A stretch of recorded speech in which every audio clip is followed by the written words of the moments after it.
एक दफ़ा का जिक्र है कि किसी मुल्क में दो शहजादे इब्राहिम और इस्माइल रहते थे।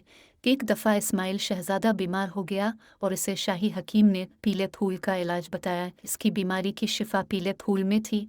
इब्राहिम ने हर मुमकिन कोशिश कर के वो पीले फूल ढूंढने की कोशिश की, मगर वो पीले फूल कहीं ना मिले।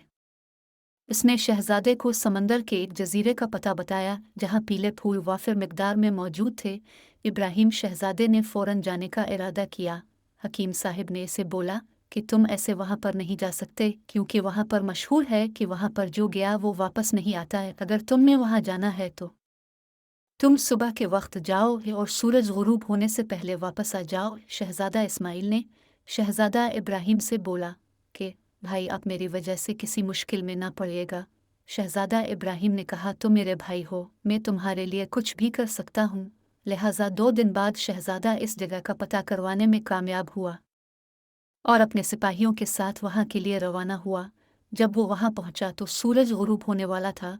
कुछ ही देर में सूरज ने गुरूब हो जाना था, इसलिए शहजादा इब्राहिम जल्द अज जल्द वापस जाना चाहता था। अचानक उसकी नज़र पीले फूलों पर पड़ी जिस तरह के हकीम ने बताया था।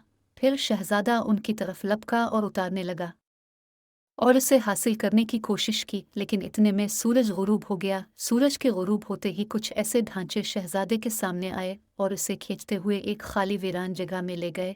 शहजादा इब्राहिम बोला कि मैं तुम लोगों से नहीं डरता, तुम लोग क्यों इस तरह करते हो? जो यहाँ पर आता है इसे वापस नहीं जाने देते, जबकि बहुत से लोगों की बीमारियों के लिए जड़ी बूटियाँ यहाँ पर मिलती हैं।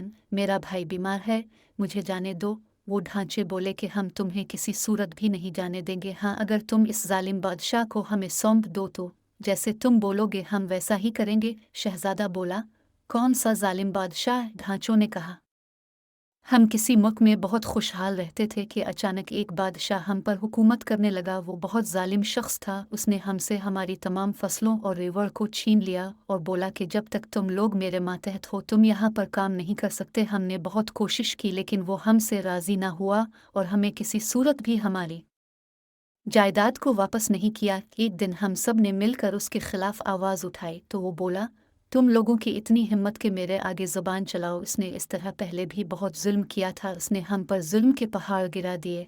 उसने सिपाहियों को हुक्म दिया कि हमें इस वीरान जजीरे में कैद कर दे। हमारा खाना पीना सिपाहियों ने बंद कर दिया। हमारे चारों तरफ सिपाही मौजूद थे।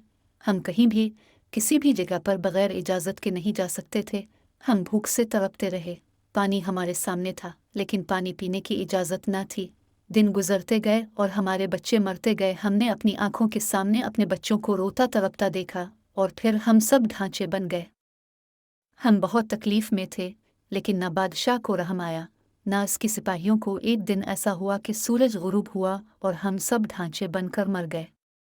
आज भी सूरज गुरूब होने के बाद दोबारा उठते हैं और इस बादशाह का इंतज़ार करते हैं। हमें इस बादशाह से अपना बदला लेना है। हम इसलिए सूरज गुरूब होने के बाद किसी को यहाँ नहीं आने देते, क्योंकि जैसे ही कोई यहाँ पर आता है तो हमें ऐसे लगता है जैसे वो जालिम बादशाह आया है। तुम हमसे नहीं डरे, तुम बहुत बहादुर हो, इसलिए हम तुम्हें इस बादशाह की कहानी बता रहे हैं कि तुम उसे हमारे पास लेकर यूँ तो फिर तुम जैसे कहोगे हम वैसे ही करेंगे। जितने पीले फूल, जो भी जड़ी बूटियाँ तुमने लेनी हैं वो तुम लेके जा सकते हो। शहजादा इब्राहिम बहुत परेशान हुआ। उसने इसका पता पूछा और रवाना हो गया। इसे जब मालूम हुआ तो वो महल में दाखिल हुआ और बोला कि मैं अपने मुल्क का शहजादा हूँ और आपकी बहादुरी की दास्तान सुनकर आपसे मिलने आया हूँ। बादशाह बहुत खुश हुआ। शहजादा इब्राहिम ने कहा कि मैं आपके साथ शिकार पर जाना चाहता हूँ। मैं आपके शानी शान एक जजीरे के बारे में जानता हूँ। बादशाह खुशी खुशी मान गया। अगले दिन शहजादा इब्राहिम और बादशाह सफ़र के लिए रवाना हो गए। शहजादा सूरज गुरूब होने से पहले बादशाह को ले आया। इतने में ढांचे खड़े हो गए। बादशाह खफजदा हो गया। शहजादे, तुमने तो मेरे साथ धोखा किया। शहजादा बोला, नहीं, मैंने तुम्हारे साथ कोई धोखा नहीं किया, बल्कि तुमने उन मासूम लोगों के साथ खेला है। लिहाजा अब तुम्हारे साथ वही सलूक होगा जो कि तुमने उनके साथ किया। बादशाह बोला कि यह ज़ियादती है। तमाम ढांचों ने बोला कि क्या वो ज़ियादती नहीं थी जो तुमने हमारे साथ की? ढांचों ने शहजादा इब्राहिम से मुखातिब होकर कहा کہ اب تم اپنے بھائی کے لیے جو چاہو لے کر جا سکتے ہو۔ شہزادہ ابراہیم بہت خوش ہوا۔ بادشاہ اپنی غلطی پر بہت شرمندہ ہوا اور معافی مانگنے لگا۔ ڈھانچوں نے کہا، ہم تمہیں ایک شرط پر معاف کریں گے، اگر تم اپنے رعایا کا خیال رکھو گے اور ان کے ساتھ نرمی اختیار کرو گے تو ہم تمہیں جانے دیں گا۔ بادشاہ نے ان سے وعدہ کیا کہ وہ شرمندہ ہے۔ ڈھانچوں نے کہا، ہم تم پر کیسے یقین کریں؟ شہزادہ ابراہیم نے کہا کہ بادشاہ اپنی غلطی پر شرمندہ ہے، لہٰذا میں اس پر گواہ ہوں۔ ڈھانچوں نے شہزادے کے کہنے پر بادشاہ کو معاف کر دیا اور ہمیشہ کے لیے اس جگہ کو چھوڑ گئے۔ شہزادہ ابراہیم اپنے محل پہنچا اور حکیم صاحب کو یہ خوشخبری سنائی کہ وہ جگہ پر امن ہو گئی ہے۔ حکیم صاحب بہت خوش ہوئے۔ حکیم صاحب نے اسماعیل شہزادے کا علاج کیا۔ ان پھولوں سے اسماعیل شہزادہ بالکل ٹھیک ہو گیا۔ ابراہیم بہت خوش ہوا۔ اسماعیل شہزادے نے بھائی کا شکریہ ادا کیا اور خوشی خوشی رہنے لگے۔